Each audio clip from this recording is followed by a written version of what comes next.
Though Bengaluru police have warned the residents about not replying to calls from unknown foreign numbers, a few still do. And the result? They end up losing lots of money. Take a look. We are familiar with fake prize calls by now. Calls from unknown numbers, and once you answer the call, you are the winner of some unknown lottery, or probably the winner of the British lottery. A few people identify it as a fake call. There are others who fall prey to such fake calls. This is Roshan and Nagina Taj. The Taj sisters recently received a call from a foreign number. Little did they know about the trouble they were in for after answering it. According to Roshan, someone claiming to be from the staff of the famous show KBC told her that she had won 25 lakh rupees. They also asked her to pay 28,000 rupees as an online processing charge. Excited by the phone call, the so-called winner of the popular show failed to think twice or make inquiries. Instead, she deposited the money in the account number given to her. A few days later, another person claiming to be a board member of the show had called her and asked her to pay 20,000 rupees more. When Roshan refused to do it, she got a response saying that she was no longer eligible for the prize money. First he called to my dad number and he told you have won 25 lakhs in Kaun Banega Crorepati program. Then my dad gave that number to my mom. Then I have called to that number. So they told like you have won 25 lakhs in this number. Your lottery number is 22 and you have to call tomorrow morning at 9 o'clock by recharging 250 rupees. And don't be that SIM in on. Please switch off the phone till tomorrow morning 9 o'clock. Then you will call. I will tell the details and how you can get the amount. She filed a complaint with the cybercrime police. When the investigations were underway, the police came to know that the numbers traced were unregistered numbers from Pakistan. We ask all the people not to receive calls from phone numbers that start with +92, +96. These are numbers that belong to people residing in Pakistan and Oman. Since there are restrictions in law, we will not be able to help anyone. People should be aware of such fraudsters and take care of their money. This is not the first time such an incident has taken place. Numerous complaints have been registered against such fake calls on online forums. The end result is the same. Nothing can be done. So, the next time you get a call from an unknown overseas number, think twice before picking it up. Maltesh, News9, Bengaluru. Politics goes hand in hand with royalty. Many from various royal families have taken the leap into politics, and the Trichy constituency in Tamil Nadu is no different. Political equations in Tamil Nadu are changing rapidly in the wake of the upcoming Lok Sabha elections. Surprising alliances are being formed on one hand, and unexpected candidates are being fielded to ensure victory. Every party wants to field a charismatic candidate who can woo voters with ease.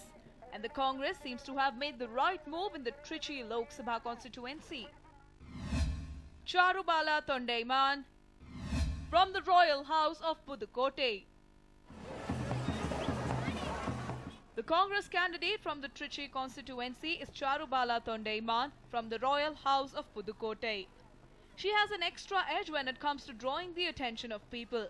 Apart from hailing from a family with strong political background, she is also a member of the Royal House of Pudukkottai. Hundreds rushing to get a glimpse of her is a common sight in Trichy. Charubala Tondaiman decided to take the plunge into politics after she was deeply influenced by ideologies of Moopanar and Tamil Mannila Congress. She joined the Congress in 1997 and became the mayor of Trichy in 2001.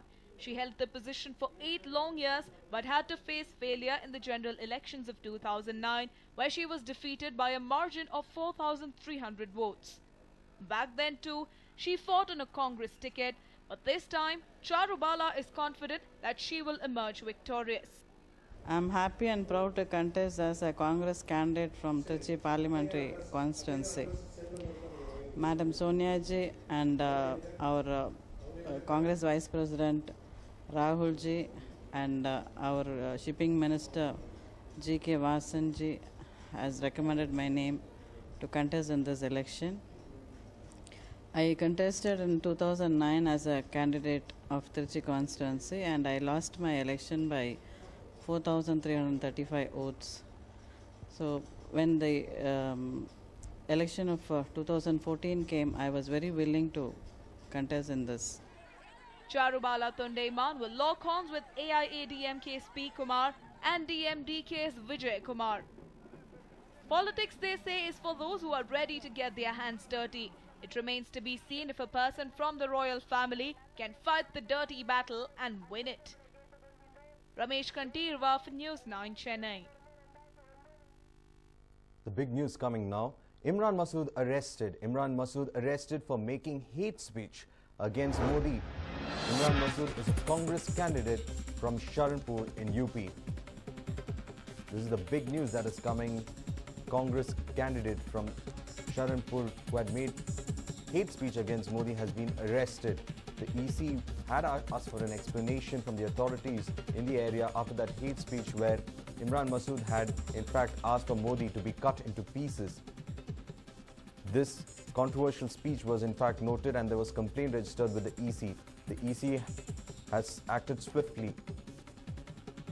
Imran Masood arrested. Imran Masood arrested for making hate speech against Modi. Imran Masood is the Congress candidate from Saharanpur. The hate speech came after he said that minorities make a sizable sizable number in the voters list in UP and that Modi cannot have to reconcile with that fact. And later he said that he will make it his mission to in fact to cut Modi into pieces. The hate speech was recorded by a person in the crowd and Imran Masood was in fact being booked for this. Imran Masood had made the speech at a campaigning session where a large number of minority members had attended it.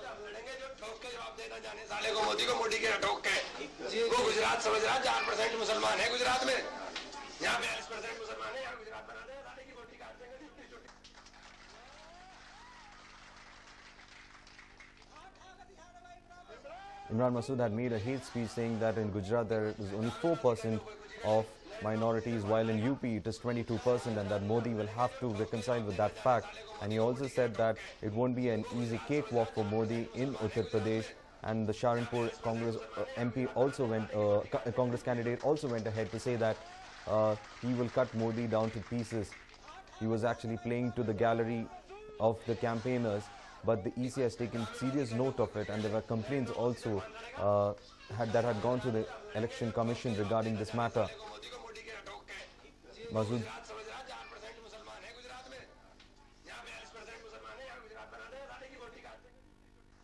Let us listen into what Imran Masood had said. दावेबाजी करने को कोई कुछ कर ले नरेंद्र मोदी से कौन लड़ेगा इमरान लड़ेंगे जो ठोक के जवाब देना जाने साले को मोदी के ठोक के वो गुजरात समझ रहा 4% मुसलमान है गुजरात में यहाँ 42% मुसलमान है यहाँ गुजरात बना दे साले की बोटी काट देंगे छोटी छोटी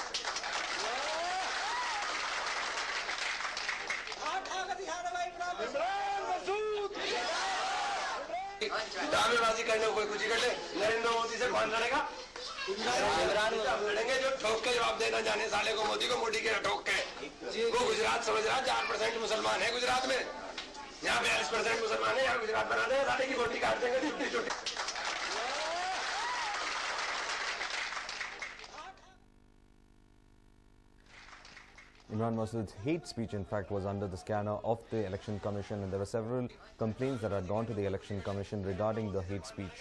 Imran Masood had, in fact, talked about the fact that it would be very difficult for Modi to make Uttar Pradesh into a Gujarat, to which he responded saying that the minority population in Uttar Pradesh is higher than that in Gujarat, and that if there is a possibility of Modi making Uttar Pradesh into a Gujarat, referring to the riots, he would cut him down to pieces. This is what the hate speech that had landed the Congress candidate from Saharanpur, Imran Masood, into trouble. The communal speech was recorded by one of the bystanders and was given to the media. After it was aired, there was a lot of reactions, especially shock reactions over how politics was being communalized in Uttar Pradesh. जाने साले को मोदी के ठोक के वो गुजरात समझ रहा 4% मुसलमान है गुजरात में यहाँ 42% मुसलमान है यहाँ गुजरात बना देगा साले की बोटी काट देंगे इतनी छोटी This is the big news that we have been tracking. Imran Masood has been arrested for his hate speech against Modi during one of his campaigning at Saharanpur. The Congress candidate had said that the minorities are a large section in Uttar Pradesh and that it will be difficult for Modi to in fact create a Gujarat in Uttar Pradesh. This has not gone down well during the election campaigning, and a lot of people have complained regarding this speech, which had a communal color to it.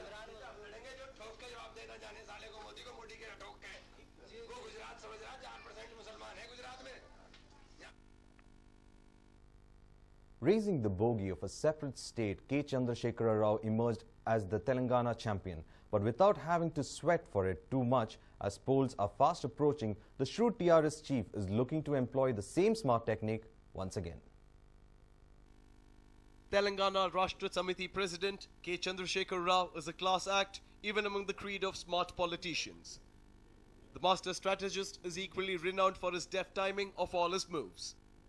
KCR is a politician, indeed with brains. Never really known as a toiling leader during poll campaigning, the TRS chief is up to yet another smart move. This time he uses his smartness to get two birds at one shot. That is to beat the summer heat and yet leave all political rivals far, far behind in poll campaigning. It's been a while since the campaigning season has begun in the soon-to-be-created Telangana state. Despite falling behind a bit, KCR is determined to win a majority of the total 17 Lok Sabha and 119 assembly seats. And this is the reason why he's chartered a private helicopter to carry out intense canvassing. Politicos indulging in poll-time heli-hopping is not entirely uncommon. But KCR will perhaps be the first leader from either Andhra Pradesh or Telangana to take the expensive chopper route. In the past, we had only seen chief ministers using the state-owned helicopters. Other senior leaders use the choppers very sparingly and only during dire need. The TRS chief is expected to cover every assembly constituency of Telangana this time. He wants to ensure that the Pink Party leaves its indelible mark on all sections of the voters. His tour schedule is likely to be dotted with a host of public meetings, rallies and roadshows across all the 10 districts of the region. KCR originally planned to kickstart his chopper tour from April 11th. But to be in the forefront of the season that is already picked up, he's reportedly looking to advance his travel plans by a few days. As per revised schedule, the TRS leader is now expected to begin his campaigning with a public meeting in Jogipet of Medak district on April 1st. With the chopper at his disposal now, the star campaigner of the Pink Party is also hoping to extensively cover 2 or 3 constituencies in a day.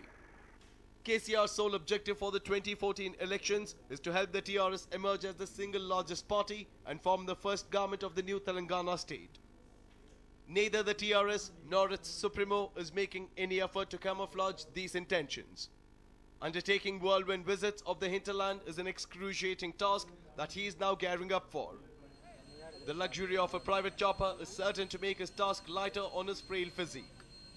But the poll managers in the TRS will just have to be wary of the Election Commission's watchful eyes.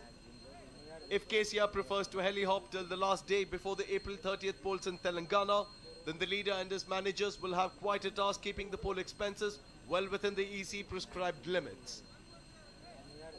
Durga Prasad for News 9, Hyderabad.